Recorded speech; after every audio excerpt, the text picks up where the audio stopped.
They said grief makes you paranoid, but when I saw my father's most famous painting replaced with a fake, I realized I wasn't paranoid. I was being robbed at his memorial, in front of our entire family. Every smile in that gallery hid a lie. My name's Lena Valois, heir to the Valois art empire, or at least I was, until my brother and sister decided to erase me, brush stroke by brush stroke.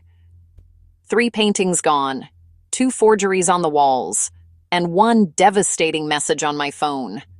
That's when I stopped mourning and started hunting, because whoever stole my father's art forgot he taught me how to steal it back.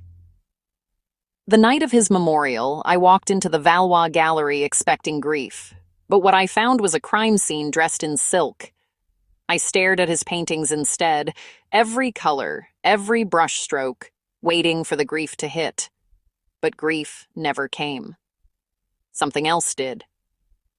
The moment I stepped into the Valois gallery, I felt it. That chill you get when something beautiful has already been ruined. The place smelled of champagne and varnish. Cameras flashed. Critics murmured. My siblings smiled like royalty posing for portraits. And me? I was just trying to breathe in a room that used to feel like home. Then I saw it. The empty wall.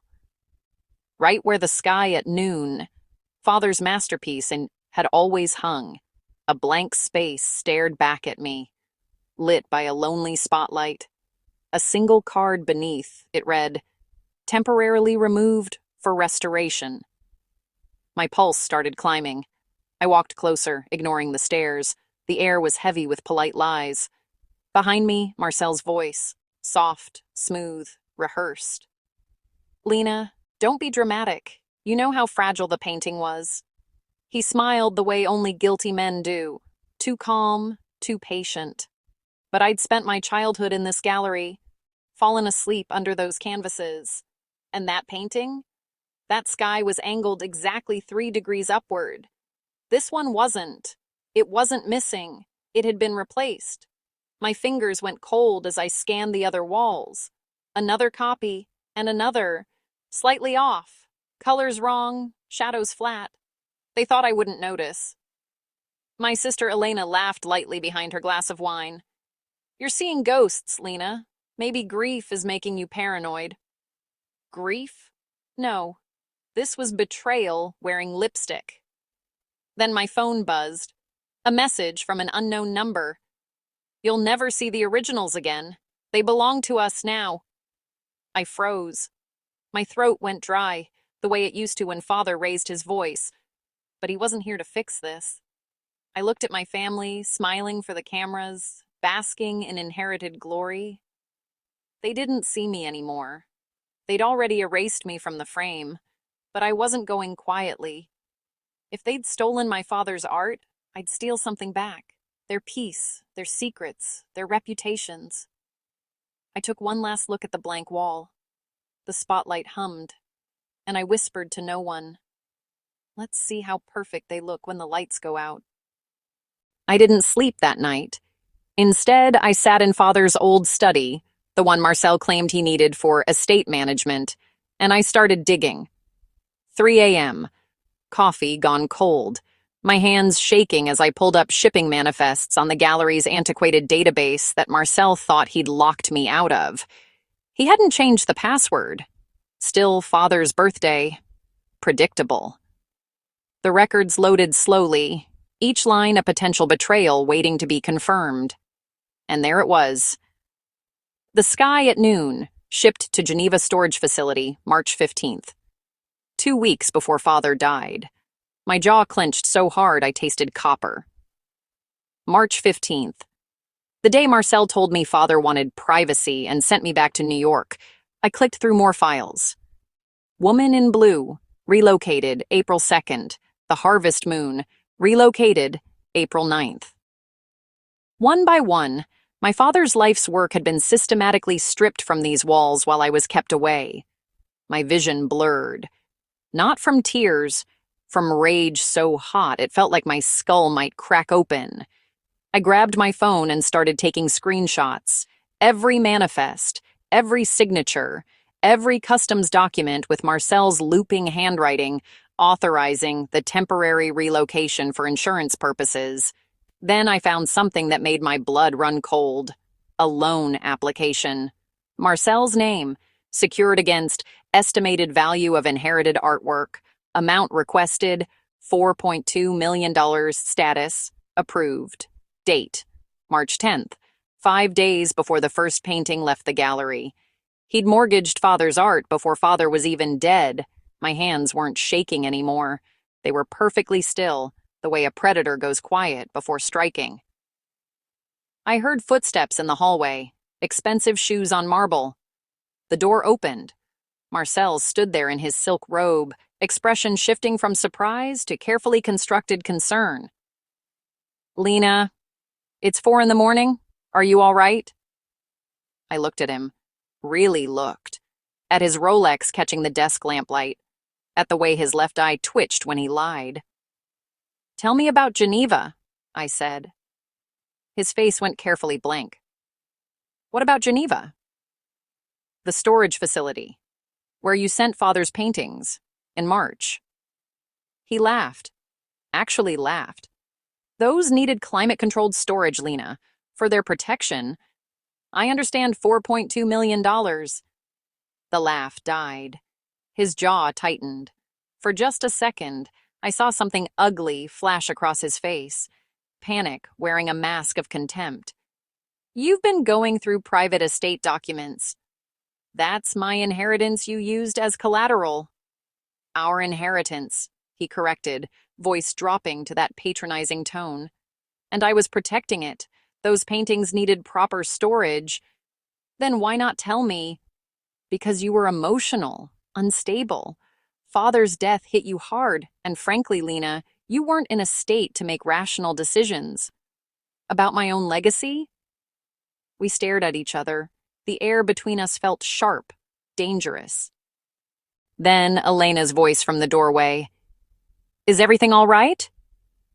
She stood there in designer pajamas, hair perfect even at 4 a.m. Behind her, Victor, wearing that same entitled smirk. They'd been listening, maybe the whole time. "Lena's going through Father's private papers," Marcel said. "She's upset about the paintings." "I found the loan," I said. $4.2 million, against art that wasn't legally yours yet." Elena's expression didn't change. That's when I knew. They all knew. "Father would have wanted us to be smart," Elena said, voice smooth as silk over steel. "You were always the sentimental one, Lena. You see art, we see assets. You see theft." Victor laughed, that sharp, cruel sound. "Drama queen. This is exactly why Marcel handled the practical matters without you. You'd have let everything rot in that gallery for artistic integrity or whatever delusion you're clinging to." My face went hot, then cold, then numb. They were standing there, all three of them, defending the systematic theft of Father's legacy like it was good business sense. "The paintings are fake," I said quietly. "The ones in the gallery." Marcel's eye twitched. "That's ridiculous. You're becoming paranoid. Where are the real ones? Secure storage, then get them back." "That's not how insurance storage works." "Then I'm calling the police." The room went dead silent. Elena walked to Father's desk and picked up the stack of manifests I'd printed. "If you call the police," she said, voice dropping to something almost gentle, "we'll have you declared mentally unfit, grief-induced psychosis. We have doctors who will testify to that." My throat closed up. "You wouldn't—" "We already have," Victor said, pulling out his phone. "Letters from 3 separate psychiatrists documenting your concerning behavior, signed last week." They'd been planning this. The whole time I thought they were grieving, they were building a legal cage. Marcel stepped closer. "Go back to New York, Lena. Let us handle the estate. You'll get your share. Eventually." "When you've sold everything, you mean?" He didn't deny it. Elena set the papers back on the desk. "The gallery opening is in 2 weeks. The press will be there. Critics, collectors, everyone who matters." She smiled. It didn't reach her eyes. If you make a scene, if you breathe a word of these theories, we'll destroy you. Publicly. Completely. Father's grieving daughter who lost her mind and tried to sabotage his memorial exhibition. They left together, 3 sets of footsteps retreating down the hall. I stood there alone in Father's study, surrounded by his books, his desk, his ghost. My hands found my phone. I scrolled through my contacts until I found the one I needed. Anita Havel, art restoration and authentication. I typed, "Need your help. Emergency. They're going to bury me if I don't move fast." The response came almost immediately. "Tell me everything." Anita Havel arrived at dawn carrying a leather case that looked older than both of us combined. She hadn't changed. Same sharp eyes, same silver streak through her dark hair. Father used to say Anita could spot a forgery from across a room just by the way light hit the canvas. That's probably why Marcel had her banned from the gallery 5 years ago. "Show me," she said, not bothering with hello. I led her through the gallery. Early morning light filtered through the skylights, making the paintings glow with false authenticity. Anita stopped in front of Woman in Blue, didn't touch it, just stared. Then she laughed, sharp, bitter. "Your brother's an idiot." "What?" "The blue," she pointed at the dress. "Your father used ultramarine ground with lapis lazuli. Expensive, specific. This?" She gestured dismissively. "Synthetic cobalt. You can buy it at any art supply store for $20. My chest tightened. "You can tell just by looking?" "I can tell by breathing. Real lapis has a warmth to it. This smells like cheap polymer." She moved to the next painting. Then the next. Her expression got darker with each one. When she reached where the sky at noon should have been, she stopped. "That one's gone entirely?" "Shipped to Geneva, along with 8 others." Anita pulled out a small UV light from her case and ran it over the harvest moon. The canvas lit up in unnatural blues and greens. "Recent paint. 6 months old, maybe less." She turned to me, and I saw something dangerous in her eyes. "Lena, these aren't just copies. These are insults. Whoever made these wasn't even trying." My hands started shaking. "Marcel has doctors ready to declare me insane if I make noise." "Of course he does." Anita started photographing each painting, rapid-fire clicks. "I need paint samples, now, before they notice I'm here." She pulled out a tiny blade and scraped an almost invisible chip from the harvest moon's corner, depositing it into a vial. Then another, then another. "If we get caught," I started. "We won't, and if we do, what are they going to say? That we stole samples from stolen paintings?" She pocketed the vials. "I can have preliminary results in 3 days. Full analysis in a week." My phone buzzed. Text from Marcel. "Family meeting, library, noon, mandatory." Anita saw my face. "They're going to try to break you today. Don't let them." "What if I can't prove—" "Lena." She grabbed my shoulders. "Your father spent 40 years building this collection. Every brushstroke mattered to him. They're treating his life's work like merchandise at a yard sale. Be angry about that." She was right. I was angry. At noon, I walked into the library. They were waiting like vultures at a carcass.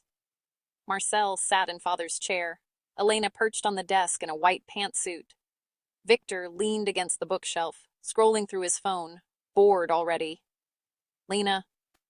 Marcel didn't stand, didn't even look up. "Sit." I stayed standing. Elena sighed. That theatrical sound she'd perfected in boarding school. "This is exactly the problem. You can't even follow simple instructions." "What do you want?" Marcel finally looked up. His eyes were cold, flat. "We're offering you a solution. A very generous financial settlement in exchange for your signature relinquishing all claims to the estate." He slid a folder across the desk. I opened it. $1 million. The number sat there like a slap. $1 million. I said slowly. For my share of Father's collection. For peace, Elena corrected. She stood, walked toward me. Look, we understand you're emotional, but we've moved into the practical phase. Estate management, tax optimization, market positioning. Market positioning! I repeated it like the foreign language it was. You're talking about Father's art like it's a stock portfolio. It is a stock portfolio, Victor said, finally looking up. Canvas and paint don't pay dividends, Lena. Cash does. My face went hot, then cold, then numb. Father spent 40 years building pretty pictures, Victor interrupted, which we're now converting into actual value. You're welcome, by the way. Marcel leaned back in Father's chair. The settlement is fair. $1 million is more money than you've ever had. Take it. Start over somewhere else. The way he said, Father's legacy, with air quotes in his voice, made my jaw clench so hard I tasted blood. Father spent his entire life contributing to the art world, I said, my voice shaking now. Museums borrowed his pieces, students studied his technique, critics called him visionary, and you're reducing that to liquidation value? Elena touched my arm. I jerked away. Don't. I stepped back. Don't touch me while you're destroying everything he built. Marcel's expression hardened. We're not destroying anything. We're being smart, responsible. The real world where you gamble away millions and use Father's paintings as collateral? His jaw tightened. Careful. Or what? You'll have me committed? My hands were shaking now. You know what's crazy? Stealing your father's legacy before his body's even cold. Replacing priceless art with cheap forgeries. Treating 40 years of cultural contribution like it's inventory to be moved. Victor pushed off the bookshelf. You need to calm down. I need you to give me back Father's paintings. They're not Father's anymore, Elena said, voice ice cold. They're ours, legally. The estate passed to us equally, and majority vote rules. You're outnumbered, outmaneuvered, and out of time. She picked up the settlement papers and held them out. $1 million, Lena. Or years of litigation where we publicly document every breakdown you've had since Father died. Every tearful phone call. Every time you called us at 3 a.m. crying. My vision blurred. You recorded those calls? We documented everything, Marcel said flatly. Sign the papers or watch us turn you into a case study in grief-induced psychosis. The room felt too small suddenly, too hot. Victor moved closer. Think about it, Lena. $1 million. You could buy a nice house, travel, live your life instead of haunting this gallery like some pathetic ghost. Father's not even a ghost to you, is he? I looked at each of them. He's just an inconvenient memory you're converting to cash. He's dead, Elena said, and the casualness hit like a physical blow. Dead people don't need legacies. Living people need money. We're choosing to live. Marcel stood up. You have until the gallery opening to sign. After that, the offer drops to $500,000. And every month you fight us, it drops by another 100,000. You're extorting me. We're giving you options, he corrected. Sign, or spend the rest of your life explaining to judges why the crazy sister should get equal say. They started walking toward the door. Elena paused at the threshold. The opening is in 12 days. Press will be there. Critics, collectors, everyone who matters. If you make a scene, we'll have you removed, possibly arrested, definitely discredited. She smiled. Play nice, little sister, or we'll play for keeps. They left. I stood there alone in Father's library. My phone buzzed. Text from Anita. Lab just called. Rush results came back. You need to see this. Now. My hands were still shaking, but they weren't shaking from fear anymore. Anita's lab results arrived in a manila envelope marked urgent. I tore it open, standing in the gallery parking lot, wind whipping my hair into my face. The first page was simple, direct, devastating, Paint analysis proves materials manufactured March-April 2025, after your father's death. Under UV light, forgeries glow like cheap Halloween decorations. These are recent fakes. We have them. The second page was Anita's handwritten note. 3 major authentication firms willing to testify. Your siblings didn't even try to match his materials. They thought no one would check. They were wrong. Burn it down. Anita. I stood there in the parking lot, cars rushing past, normal people living normal lives. And I started laughing. Not happy laughter. The kind that comes when you realize just how thoroughly someone underestimated you. Marcel thought I was weak, emotional, manageable. He was about to learn differently. The gallery opening was everything Marcel had promised. Designer lighting, champagne towers, critics in tailored suits taking notes. And at the center, Marcel playing the gracious host, accepting condolences about father's death while simultaneously selling pieces of his legacy to the highest bidder. I watched from the second-floor balcony. Anita stood beside me, carrying a leather portfolio that contained enough evidence to end 3 careers. "When?" she asked quietly. "Wait for it." Below, Elena guided a potential buyer toward Woman in Blue. I could hear her voice drifting up. My father's use of ultramarine was revolutionary. He ground his own pigments from lapis lazuli, creating this distinctive warmth. Anita snorted. "She's describing the original. The one she's standing in front of is synthetic cobalt from a tube." "I know." I checked my phone. The press I'd invited, actual art critics, not society page fluff, would arrive in 15 minutes. Let her dig the hole deeper. Marcel caught my eye across the room and his smile faltered. He hadn't expected me to come. I'd worn black. Father's favorite painting featured a woman in black, standing alone against a crimson sky. He'd called it The Witness. Tonight, I was witnessing everything. Victor appeared at the bottom of the stairs. "What are you doing here?" "It's a public opening. I'm public." "You weren't invited." "I'm family. Or did you forget that when you were dividing up the cash?" His jaw tightened. "Marcel said you'd try something." "I'm not planning anything. I'm just here to appreciate Father's art." I gestured to the walls. All of it. Victor's phone buzzed. He frowned. "Who the hell is Amanda Rothstein?" "Art critic, New York Times. Why?" "Because she just walked in and she's not on the guest list." I smiled. Must be a mistake. 2 more critics arrived, then a reporter from Art Forum, then someone with a camera crew. Marcel noticed. His perfect host smile cracked as he beelined toward me. "Lena, a word." "Several words, actually." I descended the stairs, Anita following. "But let's make them public." His hand clamped around my arm. Hard, fingers digging in.